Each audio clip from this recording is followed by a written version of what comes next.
Okay, welcome everyone to the People Speak Out. It's a beautiful sunny day, so I suspect that people are probably in their garden and not on Zoom. Um, I've just been down to the sea actually, hence why we're starting a bit late. We had a amazing retreat here this weekend, and we just made an offering to the sea of the flowers from the altar, so it was really beautiful. And so everything's been a bit of a rush to get back this morning. But we're here, and yeah, so really feeling in a good space, an expansive space of happiness and joy. And it's so beautiful to gather in person, much as it's great to be on Zoom. Oh, there's nothing like sitting in circle in real life with a real, with a real group of people. I mean, I know you're all real, but like in person, it's just so amazing. And to have that feeling of oneness, that unity consciousness that you get with doing shamanic journeying in a circle. So, and to be honest, I'm on Tinterweb, like Telegram and social media, less and less. I'm just finding myself not absorbing that nearly as much. I'm really dropping away from that. So I'm not really aware of what's going on in the world at all. So I don't really have many themes to share with you. So I'm happy to just open this to the floor. But before we do that, let's do a little alignment. Should have started with this really, but it's always nice just to land in the space. So let's unfold everything and just do a couple of minutes alignment. Spine nice and straight, feet flat on the earth. Feeling the support of the chair beneath your sitting bones. Closing your eyes and taking 3 long deep breaths in through the nose and blowing out slowly over the bottom lip.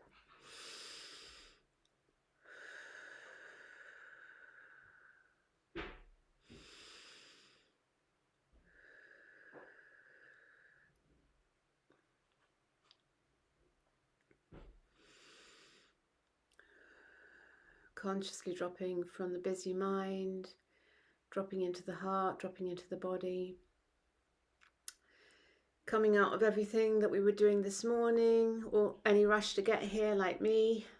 Coming out of everything we're due to do later, so that we can all be fully present in the now moment where the power is. So I had a very strong teaching this weekend amongst many others, but I thought I'd just share with you, which I just thought was it's so simple, but it was very profound as well. Just to be told, I can only show you things in your life which are a match to your vibration. It's not possible. This is Great Spirit now. It's not possible for me to show you anything on the screen of your life that isn't a match somehow to you. And that's like a really profound, it's such a simple but a really profound teaching. So the only way that you can get different results on the screen of your life is if you shift something on the inner plane, so that, because it's like literally not possible for the universe to present you with anything different on the outside if you're not a different energetic match to it, so to speak. So I just thought I'd share that, which felt like so simple but so powerful and so true. So I'm not sure if anyone wants to come on and share. Sass, would you like to, I know you're drinking a cup of tea, but would you like to come on and give us some inspiration? Help me out. Hi, Rachel. Hi. You reminded me, actually, I didn't have it in my diary, and I did sort of vaguely remember it, but I've been, I'm so kind of I in a know, different I know world. You know you what it's caught up like. with the living, breathing woman on the soil and land. So I was laughing when you were saying about how nothing can show up on the outside that isn't a vibrational match on the inside. As I made my way up last weekend to the windiest place in the world, arriving at campsite at 9:15 in the fading light, wind driving sort of sidewards. And as I looked at my friend who had no idea what she'd been dragged to, she said, Airbnb? I said, I don't know whether there are any around here.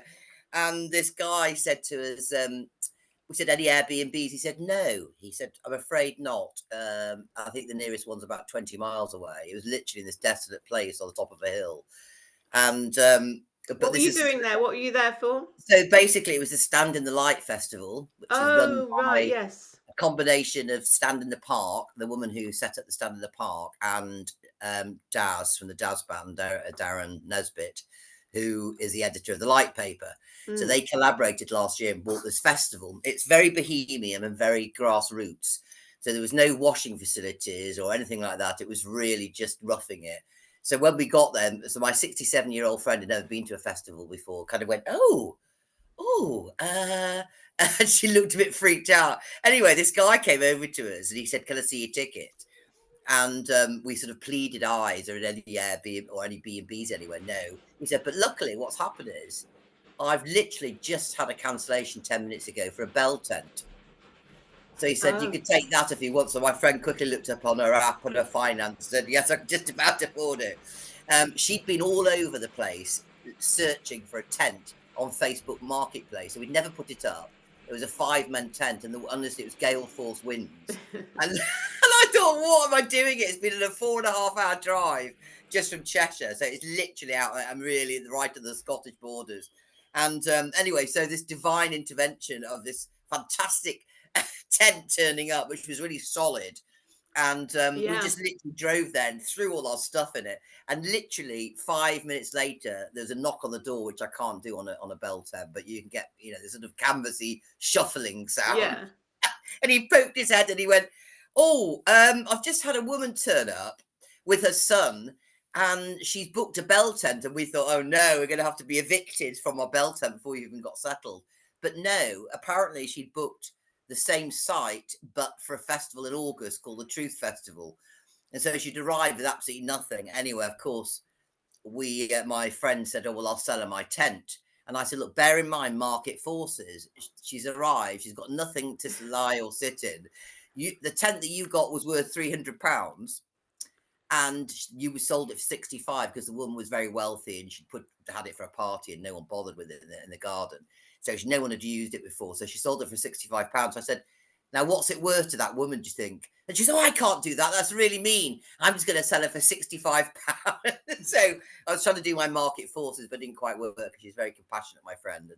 And I said, well, this is why you got no money, you see, because you don't take advantage. So I've got that kind of commercial streak in me, I discovered, because I think I would have charged her 100 and got at least 100 back, half of what I had to Oh, pay for the I belt. thought you were going to say you'd charge her 400, because if it's No, worth 300 and it was never been used. It was worth 300, and she drove. I said, look, all the extra petrol I used carrying a 5-man tent in my car. I said, surely that's probably worth something. Anyway, it was quite funny, but she did get some money back. But I just thought there was definitely the universe looking out for me, because when we looked out in the morning, it was like desolation city. Everybody that had a tent that wasn't either a camper van or a caravan or some kind of form of vehicle or a bell tent or a teepee was completely annihilated. And through a small gap in the clouds, I looked over and realized why. I could suddenly see the sea in the distance. And next door, but one to the field to us, was a massive wind farm. Now, you'd think that would have been oh. a clue, wouldn't you?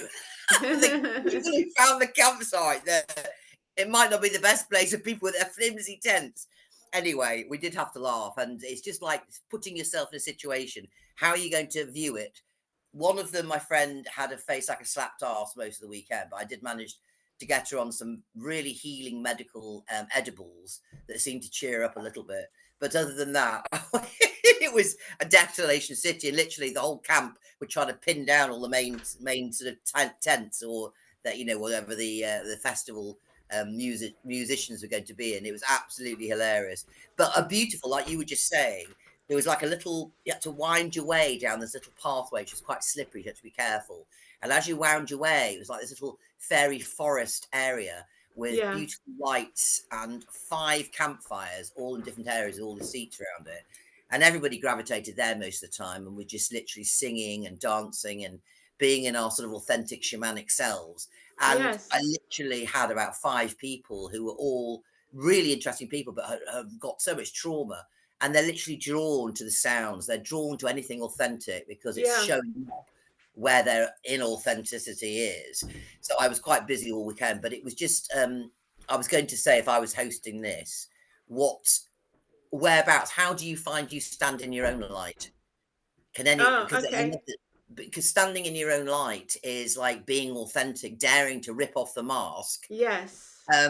and being completely exposed to who you are. And it was amazing how literally just doing a few sounds for people, and they would suddenly drop this mask and they go, "Oh," it was like a relief. I can be myself. And I don't know why the Yeah. sounds do that to them, but there was just a whole eclectic mix of music, from really hard banging punk core, hardcore, to the rave tents of the 80s and 90s, which you probably, if you ever went raving, Rachel, would have probably recognized all these tunes. But it was, I'm so glad. Don't take your dog if you ever go to stand in the light, because you're allowed on the fields, but you're not allowed to go in any of the tents or any of the areas where people were sheltering from this sort of huge big storm. And they said this is exactly what happened last year. It's as if they literally got the weather, they brought it over to this little area in Cumbria and dumped the worst weather you can imagine on all these festigoers. So, but anyway, I'm here and I survived, and it was Hmm. a beautiful experience connecting with so many awakened people. And you kind of Yes. realize when you're going around in life how completely closed the majority of people are. Yeah. And how do you stand in your own light is what I'd put out in Mm. there. What do you take it as standing in your own light? And what's the expression, don't hide your light under a bushel? So I'd like to ask anybody here, what do you find your light is? Mine is all to do with my sound and my resonance and my authenticity, and that I can draw out that authenticity and that release from people as well. So Yeah. whoever's on here, I'd like to hear, if possible, anything that you would say is your light shining, and how do you shine it? Because this is what we've been called to do, isn't Yeah. it? Yeah. Shine Yeah. our light, Yeah.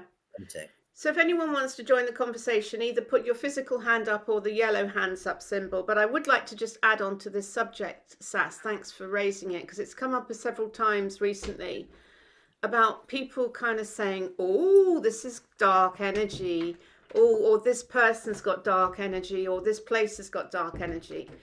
And I actually said, I said, yeah, I'd had this like conversation. It's like if we are the light bearers and the way showers, surely our job is not to kind of go, "Oh, this is dark energy. I don't let me get this away from me." Surely our job is to shine the light, is to do the healing, is to be prepared to go into the labyrinth and shine the light, like the hermit. Someone had the hermit card this weekend, Yeah. and they were like, "Oh, that's a bad card." I said, "No, it's not. The hermit has got a lantern. It's like hermeticism. It's like bringing the lantern, like Jesus with the light of the world, that painting, bringing a lantern to shine the light in the darkness. It's not a bad, there's no such thing as bad, this sort of bad, there's no such thing as a bad card, actually, in truth. No, they're Um, all expressions on the iconic pathway of the fool making its journey through yes. life. And it's like, who are we meeting along the way? Are there any obstacles in my way, and how do I clear them? So when I do cards for people, it's very much not really telling them their fortune. You can tell them where they're at vibrationally. You can see where they're at and what's likely to unfold if they carry along on the same trajectory. But the beauty is that you have the power to change course and to avoid the obstacles, um, because it's just we have so much power, and that's about switching on the light. And when people get the hermit, I see it as their inner wisdom being switched on, and that they're now Yes. ready to take it out of the cave and into the light, into the Ah, greater. yeah. That's how I Nice. interpret it. There's many different ways to interpret, and it's just Mm. what feels in the moment. And one of the things I can see Corrine is turning up, but one of the things that I find that I'm able to do, it comes through me, this power, and I'm sure you have this and other people as well. So I was saying, how do you feel when you're in your light? It's like something comes through me. It's like the Holy Spirit is moving through me, and nothing could stop me in that moment. Not even Yes. my friend saying it's 2:15. I think we need to go to bed, and it just washes over me, and everybody has to sort of, you know, Yeah. get out of the way because it's nothing's going to stop it. Yeah. And Yeah. I just know that everybody has that. They can just turn on that and make it's just allowing it to move through, isn't it? And it's for me, I bring through soul songs now, which is tuning into that person and bringing through a song that is to help restore them back to their original frequency. Maybe they've gone out of sync Yeah. with life, and most of us have because the whole system is set up against the natural flow and the natural order. So, like for women, we're told to go and do, get going, get moving, get shifting, get sorting out your children, running them here, running them there, and going to work, and then doing the shopping. And it's like, when do you ever have a chance to just be and be in your own time? And so Yeah. that's why I realise I've always been in my own time, which is why I've got into awful trouble with the system because I just can't slot in to their little Yes. mechanical agendas. Yeah. Yeah. Yeah. Anyway, I will shush up and let Kareen come in and speak Yeah, because I'll come to Karina in a sec, but I just wanted to just complete on one thing on that because you just triggered because you said about the light, and then we talk about the hermit, because actually the card that I drew for my second shamanic journey was actually the world, which is enlightenment. So that was my intention for the journey. I was asking for enlightenment and specifically to clear anything that was blocking my path to enlightenment. So of course I got taken into this very, very dark you're a because you know that. Scorpio. That's Yeah, what and that's happened. the thing. It's like if you ask for something, quite often you're shown the opposites to what's blocking it. Like, so if you ask for love, you're shown Yeah. all the places you're blocked off to love. If you're asking for abundance, you're shown all the places where you've got blocks to abundance. So I'm asking for enlightenment, and it took me on this deep, deep, dark, Oh dear. quite tragic journey into childhood shame, rooted with my mother actually.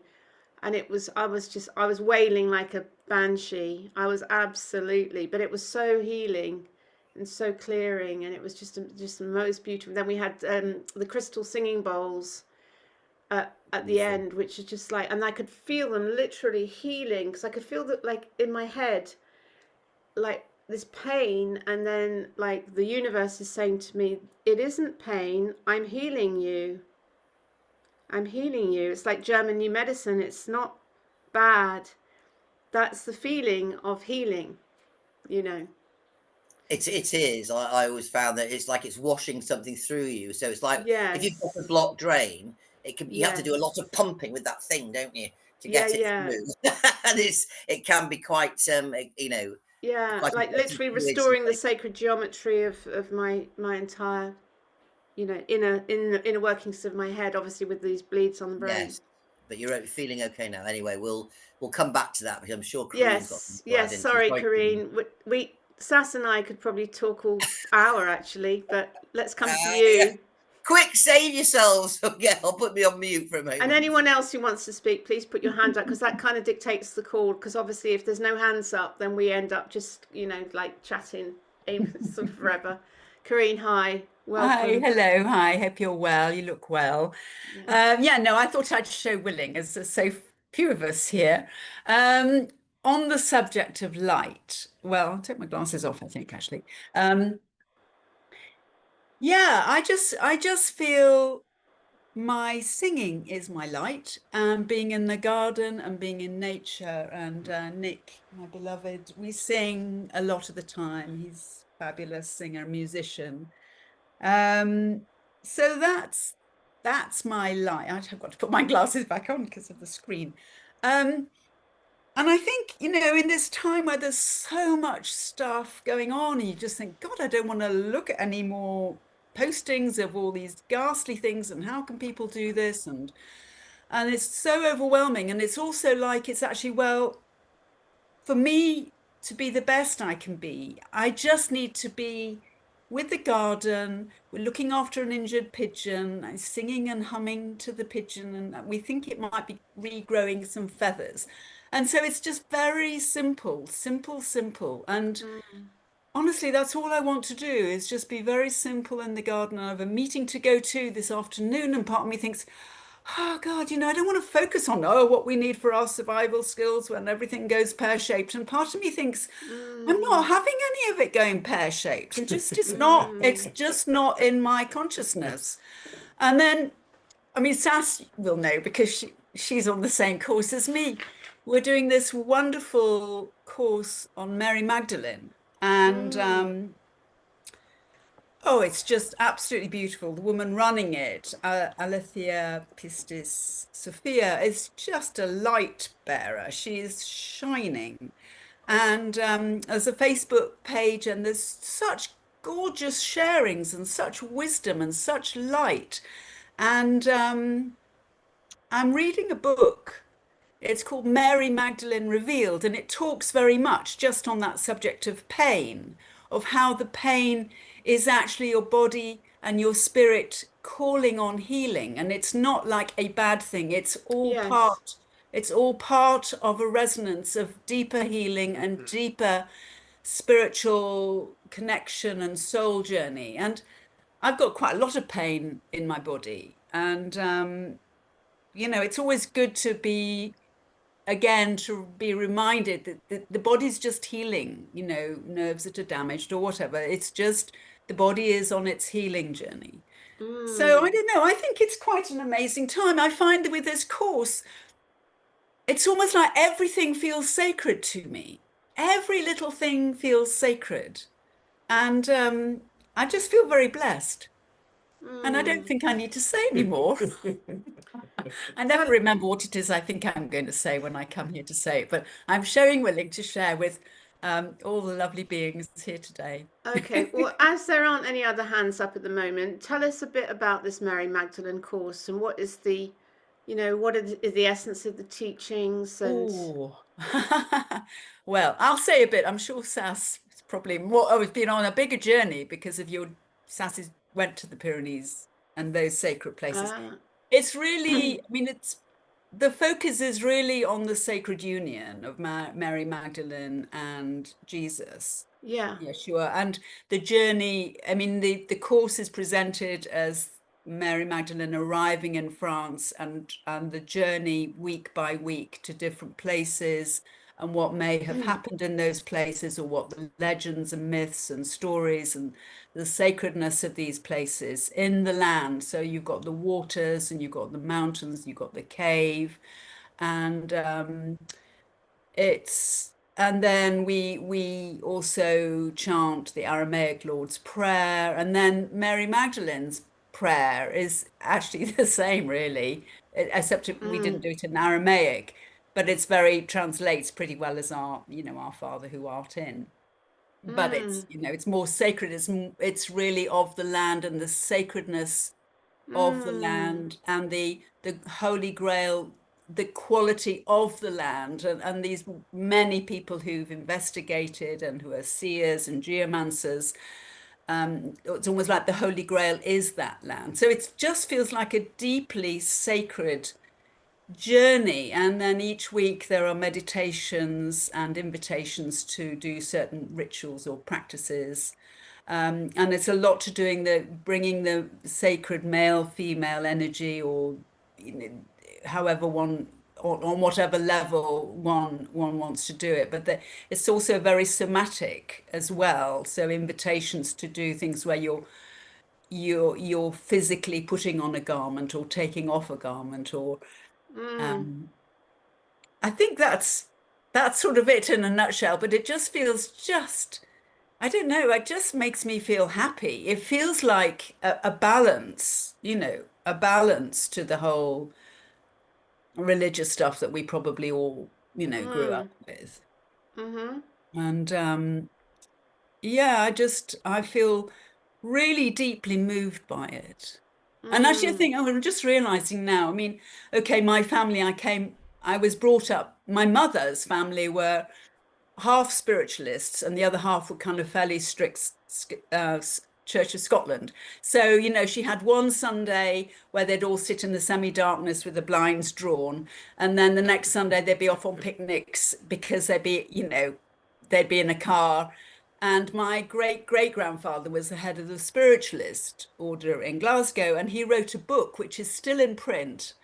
And I'm sure my resonance is strongly with him because his book is called Spiritualism, The Open Door to the Unseen Universe. And Mm. he questioned religion, he questioned Christianity, and his book is just full of wisdom. It's extraordinary.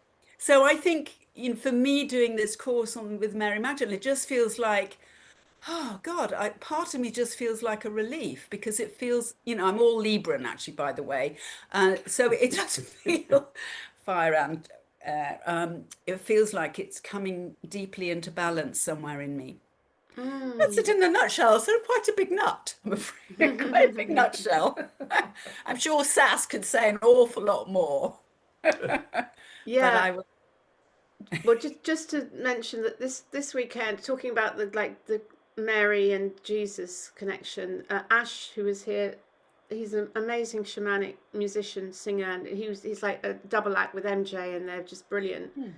He'd written this beautiful song about the masculine and feminine, like you are the. It's gonna make me like it's gonna make me tearful to mention. It was so beautiful. It was like uh, you are the bird and I am the winds, and Hmm. you are you are the river and I'm the riverbed, and you are the seed and I'm the earth. So it's Hmm. like this relationship of the masculine supporting the feminine, like the feminine's the Absolutely. bird and the masculine's the wind that creates the wind beneath its wings. And it's called Shine, in fact, funny enough, Shine. Hmm. So I'm going to put a link to that. Yeah. It's Thank such a you. beautiful song. Oh my goodness, it was so, yeah. Um, so, Sas, I don't know if you want to add to that, and then if anyone else wants to come on, please put your hand up either physically or in the yellow hands up symbol. Um, Anyone who wants to contribute to the call on any subject. Um, yeah, Sas, let's come back to you. Hi, I think you explained that very well, Karine. My interest originally was that I used to go on holiday with this family who were completely mental. The father was off the planet. I'm talking about like 13, 14, but I was intrigued by him. And everyone else was. We were interested in the sons because they were a bit younger, obviously. But the father had this incredible, magnetic, mesmerizing character. And he used to talk about subjects that all my parents and their friends used to go, God, he's so weird, some of the things he comes out with. Anyway, years and years later, people said to me, "Oh, did you ever manage to get to?" His name was Dave Wood. Did you ever manage to read his book? And I said, "Book? I didn't know he wrote one." Oh yeah, he discovered something in the south of France, and he wrote a book about it. It was called Genesis, basically genes of Isis. And funnily enough, as you saw, Oh, there's a chair there called the Chair of Isis. The locals call it, interestingly, the Devil's Chair. Really interesting. When you ask them about where is it, it's like in this obscure place in somewhere called Rennes-les-Bains in the middle of the Pyrenees Mountains in the forest. There's no signs or anything to it. You literally have to follow your intuition.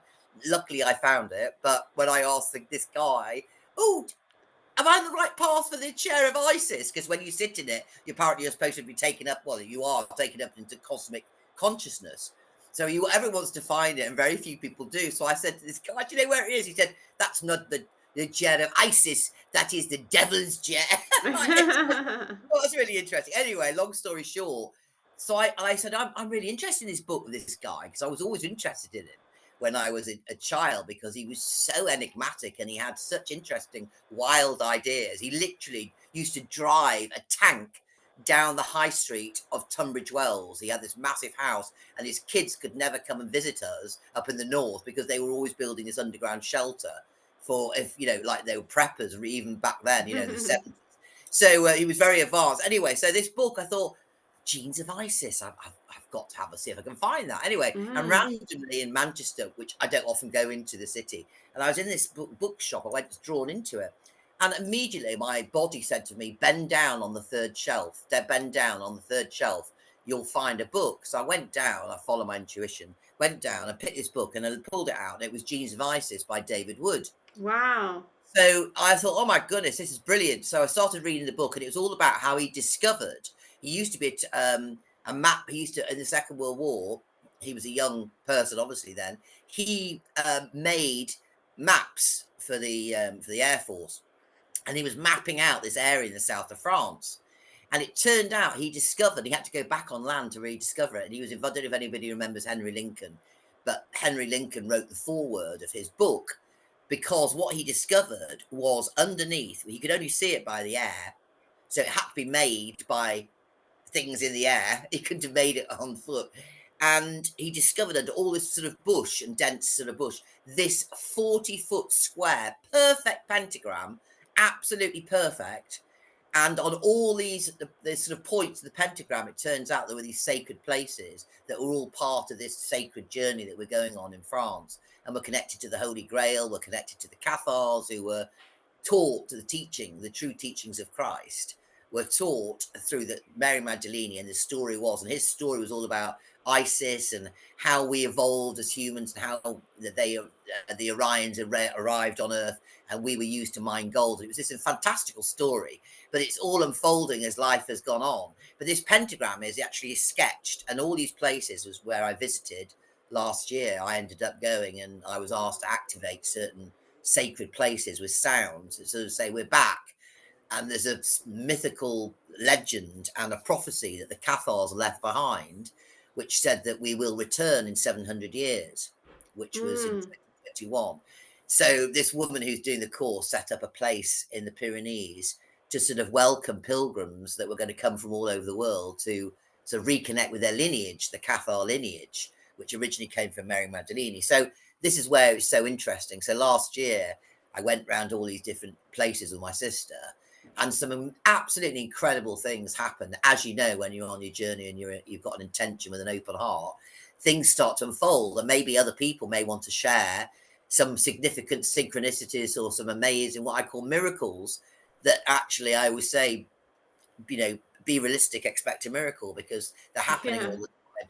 And this incredible journey that went on, and then through strange circumstances, Alithia has opened up this course, which was again going around. So I've done it backwards, really. So first of all, you do the course, and then you could go onto the land and connect with all these places that she's denoting Mary Magdalene took with her group of people to activate the waters and to do baptisms and initiations and various other things. It's absolutely fascinating. So that was my sort of journey in France last year. And then this course, I thought I'm going to have to go on it, aren't I? But it's like, it's about us connecting at the moment back to our lineage, back to our past, back, what were our ancestors doing, 300 years ago? What do you think your ancestors were doing? And we are now clearing, I believe, all the density, all the trauma that has come through our lineage. And it's the buck stops here. That's what I'm feeling. Yes. And we've chosen to clear it for the past, our past ancestors, so that we can clear the way for the new earth for our descendants to take on.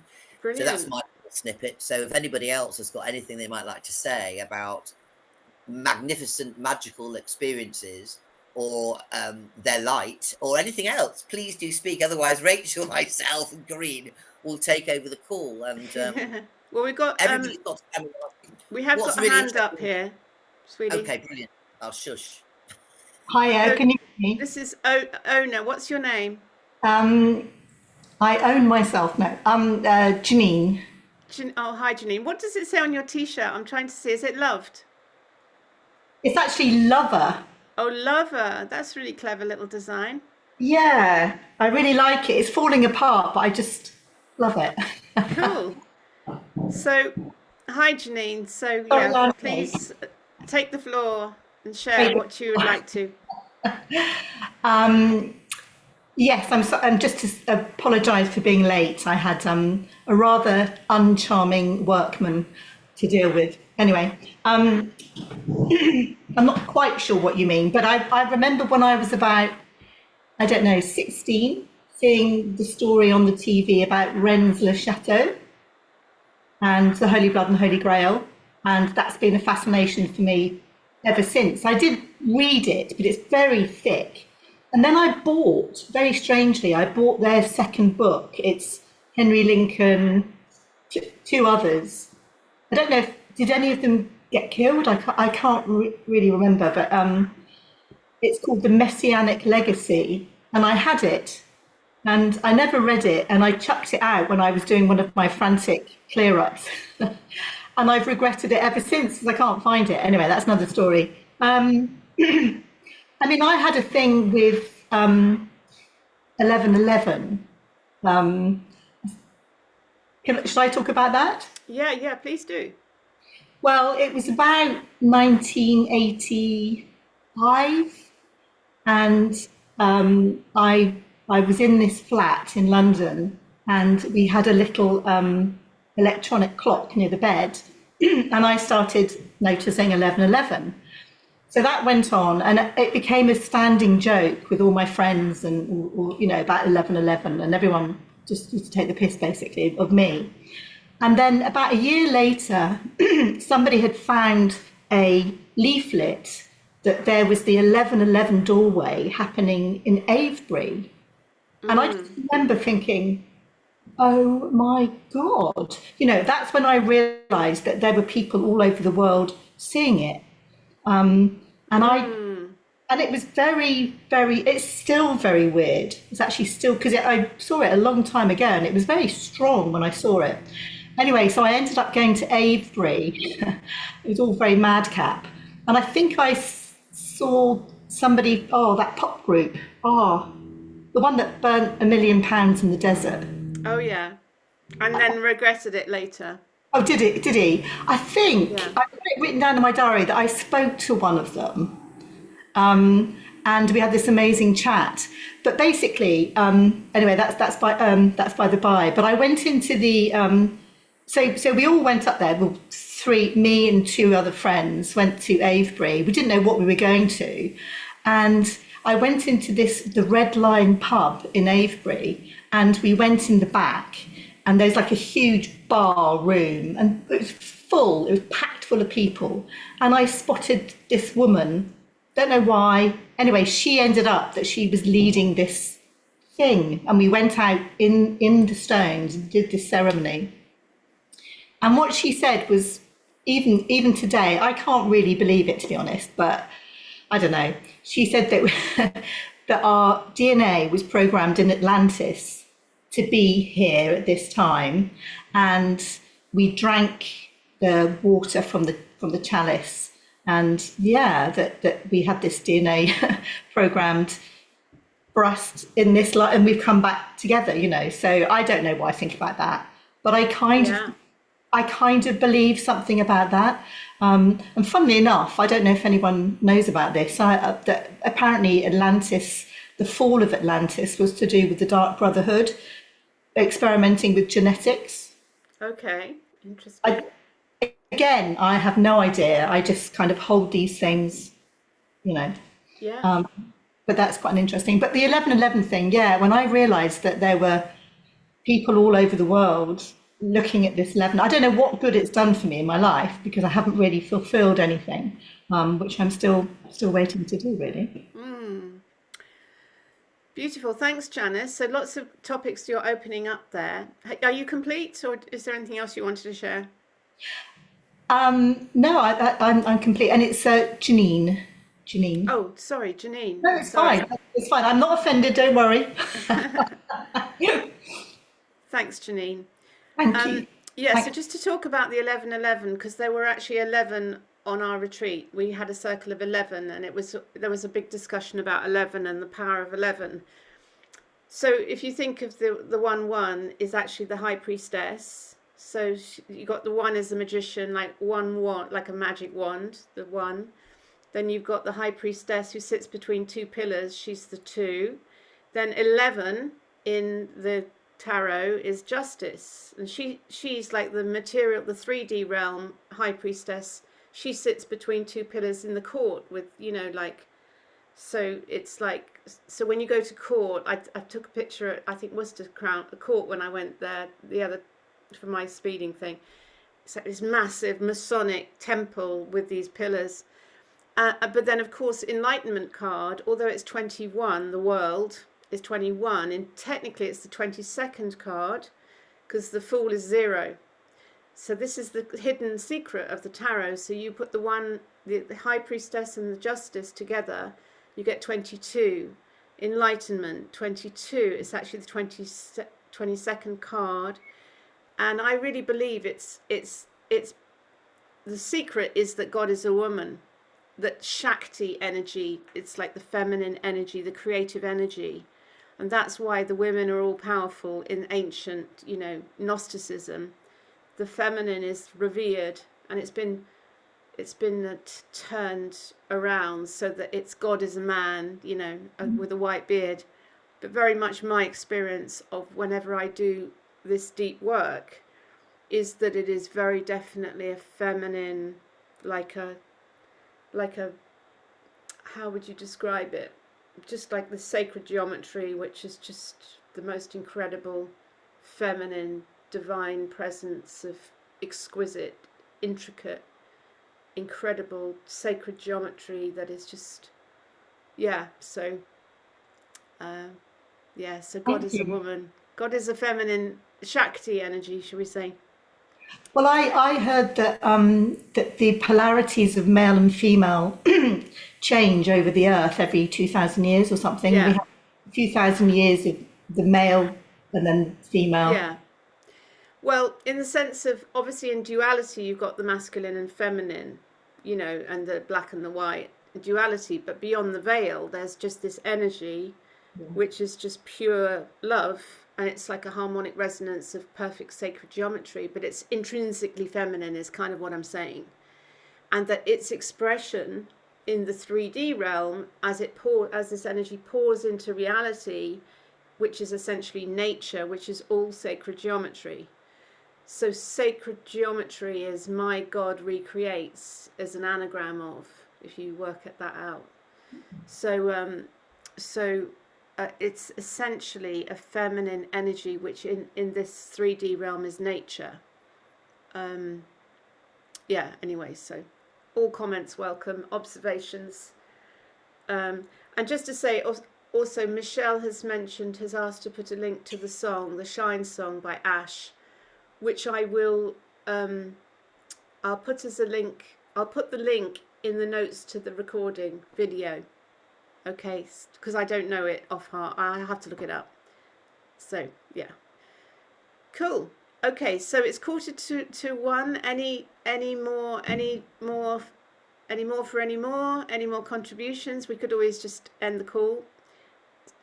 Sass, you could easily fill the last 15 minutes.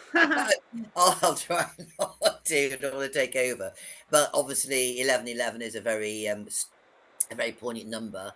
I think interesting that the Twin Towers were like 1111. And World War II, isn't it? Oh, the World Wars ended at 1111 on 11th of the 11th. It's a master number. So in numerology, you never break down 11 or 22. They're master builder numbers. Yes. So interestingly, Mary Magdalene, as Kareem will know this, they worked out that her numerology was 22. And so she's a master builder, and Jeshua was 33. Yeah. So when you add those together, it's 55, and 5 and 5 equals 10, and it's always broken down to 1, which is the unification, which is the, not AI, it's original intelligence. Infinite intelligence. That's what I'd like to work with, not AI. Don't ask ChatGPT. Connect to infinite intelligence, not artificial intelligence. So I always had this fascination with numbers. So I did a numerology course years and years and years ago. And I'm not particularly a wizard at it, but I can, if somebody gives me their name, I can work out their life path and also what they're bringing in through their birth number. So it's I remember, obviously, not so that long ago, how many years ago, was 1111, which is obviously a great portal. And I just 11, and I remember thinking, I need to do something on that day, and I don't know what it is. And literally, I hadn't really had a computer for very long, and I remember this advert coming on, and it said, "Come and join us for the great gathering of 11. And I thought, this is it. And then I suddenly realised it was in Sedona, Arizona, and I thought, I'm single parent, currently on benefits. I've got to go down to what was it? The town hall to go and sort out my housing benefit. And I was laughing and thinking the contrast of what I'm actually visualizing and what the reality actually is. But I'm still going to focus on going. I said, universe, I'm open to going. And this was probably around about August time. And obviously it was going to be, anyway, twist of events turned out that I ended up going to America in the September of that year, to a conference that my sister got tickets for. You probably heard of Brendan Bouchard, anybody who's on that. Yes. So we went on this conference to Brendan Bouchard, and because my sister used to work for British Airways, she had 2 first-class tickets. So she said, we might as well use them up. So I said, oh, great. So we went to this fantastic conference, and we went on the Big Sur, and we went on this fantastic journey. And loads of really wonderful things happened. But whilst we were at the Brendan Bouchard, he said, look, for everybody here, I'm inviting you to come back. I've got another conference, and it's a follow-on from this. And everybody here is going to get a free ticket. And it turned out it was going to be over this 11, like before the 11. So I thought, can I ask my boyfriend to look after all my kids again, and my dog and my 3 cats, and he hates cats. Is that possible? I thought, well, anything's possible. I'm meant to be there, Anyway, I kind of tentatively asked him. He said, what, you're going to go back again? You've just been away for 2 weeks. And I said, I know, but when the mystery calls, you have to go. You know, it's just like a calling. And he said, that's an absolute load of Bo L. It's my name, but with an O. Anyway, I said, With an X. will you or will you not? Yeah. Say? And he said, well, how can you afford it? Blah, blah, blah. I said, you sound like my mother. Anyway, as it turns out, my sister had another allocated ticket, first class. So I was literally the day before in the town hall trying to sort out my housing benefit. The next day I was on this flight going to San Francisco in the first class and drinking champagne and having nice little nibbles. And I thought the contrast of my life is ridiculous, but I quite like it, because if it was always like that, you wouldn't appreciate all the other things. Anyway, off I flew to this conference, and then we went on to Arizona, and this is where a lot of my sound stuff started, because as we were traveling from Arizona up to Sedona, we were listening. One of your friends, a Barefoot Doctor, Rachel, you remember Barefoot Doctor, he had this fantastic series of using shamanic sound to shift and heal your life. And that's where he inspired me, and we were listening to all these sounds on the way up, and we were going through them all. And the story is unbelievable. When I got to Sedona, what happened, I can't go through it now because it will take up more than 15 minutes. And I think it really needs to be in a theatre show or some kind of expression of what's happened, because it was just so miraculous that it's got a story has got to be told. But I want to keep you on tenterhooks, because I was told always leave them wanting more. So I may well leave it all, but all I'm saying was it was on the 11th of the 11th and the 11th, and I ended up on this place called Bell Rock in Sedona with the most outrageous situation going on, and so many amazing things that it's just like, that life is much more miraculous than the sort of 9 to 5 that we tried to be squashed into and shut down. And it's so much more enigmatic and wonderful than we could ever hope to be if we could just open that 11 gateway. It's like a portal that you step into, where you believe miracles and you open to the possibilities in life and go, okay, so maybe there is a connection between me and the Cathars or Mary Magdalene. I've thought that all my life, but maybe I'm just, being a bit, what's the word? Too up my own backside sort of thing. And so you question everything. And actually, if you just go with what feels good and what feels right, it leads you into the most incredible places. So don't ever doubt yourself, because we're all here. We're magnificent beings that arrived at this incredible time on the planet.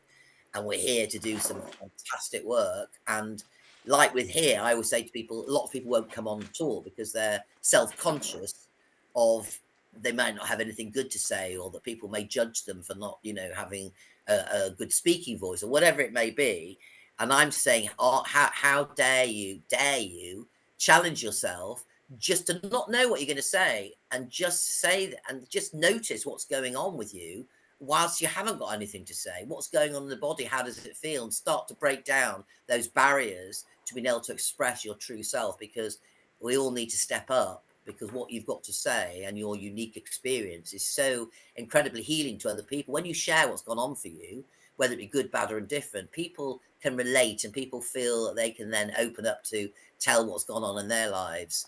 And it's sort of like a big healing for all of humankind when we sort of realize we're not on our own. We've all been through these sort of trials in our lives and these traumas. But once we share them and we are able to express them, they become much less. They don't hold us back anymore. So I'm inviting people, whether it be today or whether it be another time on the People Speaks Out, to not know what you're going to say, but just be in the moment and see what wants to come through. Even if there's a judgment of yourself, at least they're actually enabling you to have a voice, which is what this platform's all about. Yeah, thank you.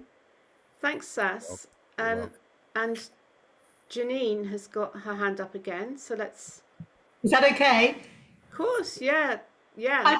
I was just going to say there's a great book which I have downstairs, which luckily I didn't chuck out in one of my mad throwaway sessions. I don't know if I can't remember what it's called, but it was it Dolores Cannon? It might have been Dolores Cannon that it was somebody like her that put somebody, this kind of very kind of normal housewife, you know, who was having some problems. She hypnotized her, and a whole Cathar lifetime Ah, came out. It's an absolutely, I've read it quite a few times, but a long time ago. And she was there. She was kind of married to the main man, and, you know, they were quite free with all their relationships as well, I think, and from what I remember. But it was, yeah, it's a fascinating book. yeah. Yeah, Shame you can't remember the name of it. it is. It is. I'm telling you half a story here, but I'll try and get it back. And I was going to say something else. I can't remember. Oh, what was it? Something that Cass. Sorry, not Cass. Sorry, Sass. Sass. Anyway, yeah. There was something else. That's it. I can't remember. Thanks, Janine. And before we come to Sass, maybe for the final word, I just want to also share about this amazing book, Initiation by Elizabeth H. This is about her past life in Egypt and how she was living all of her subsequent lives from the sarcophagus. It's the most stunning book. Actually, Kevin Stein bought this for me. Yeah, so that I'd highly recommend that if you're interested in metaphysics and past lives, and it's all and about Egypt and her life as a priestess in Egypt. Sass, let's come to you. Well, that's the whole story, the Egypt story, and going to Temple of Karnak. That was absolutely incredible. But that's another. Oh yes, I that's just wanted. such an amazing that statue, Oh my that God, obsidian I can't statue believe it. of Sekhmet. Yes, It's you're only allowed in obsidian. It's there. just incredible. Yeah. Well, we were laughing because this woman the night before had said, if you can, you need to go into the Temple of Karnak. You have to book in.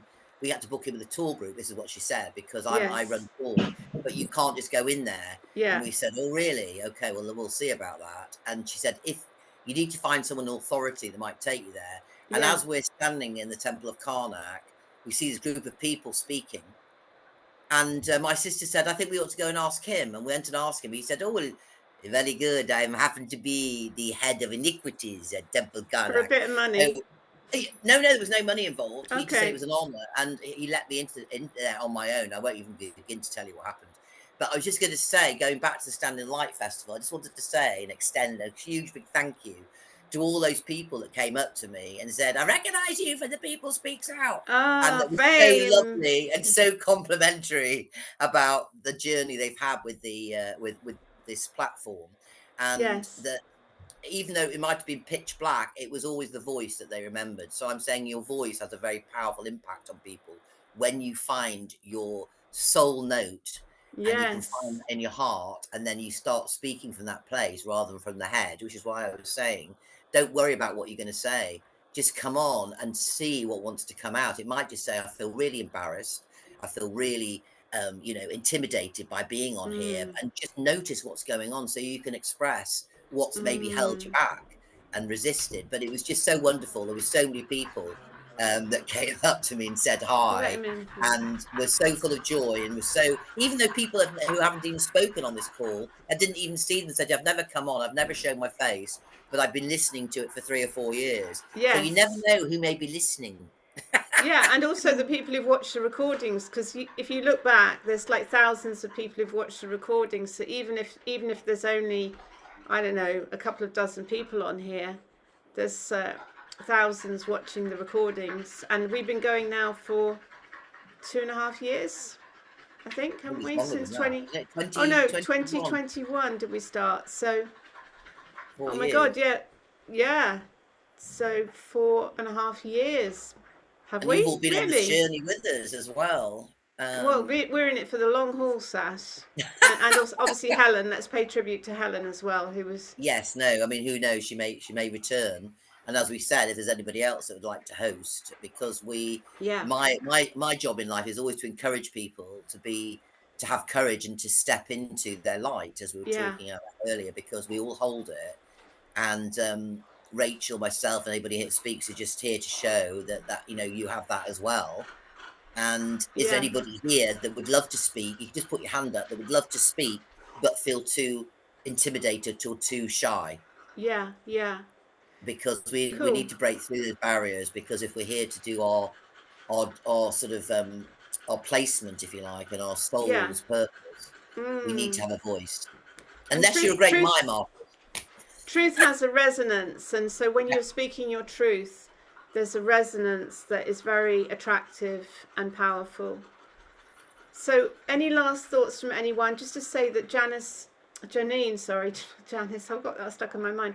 Janine has said the book is The Cathars and Reincarnation by Arthur Gurdham, spelled thank you. Guirdham. Or if you could put Oh, that and she's link putting in the. it, The Cathars and Reincarnation. Great. And I wonder how Martina? many people on this call are Cathars. They'll be Yeah, persecuted for their Gnostic definitely. connection, direct connection to the Holy Spirit. Yeah, and Martina just wants to come on, so Martina, Oh, we'll give great. you the last word. Hi, Martina. I don't think I've seen you on here before. No, hello. Hi. Hello, I'm just speaking up because I said you need to speak up because Good. I always am in the background. I'm looking for my voice. And I'm just like freaking out, but yes. Brilliant.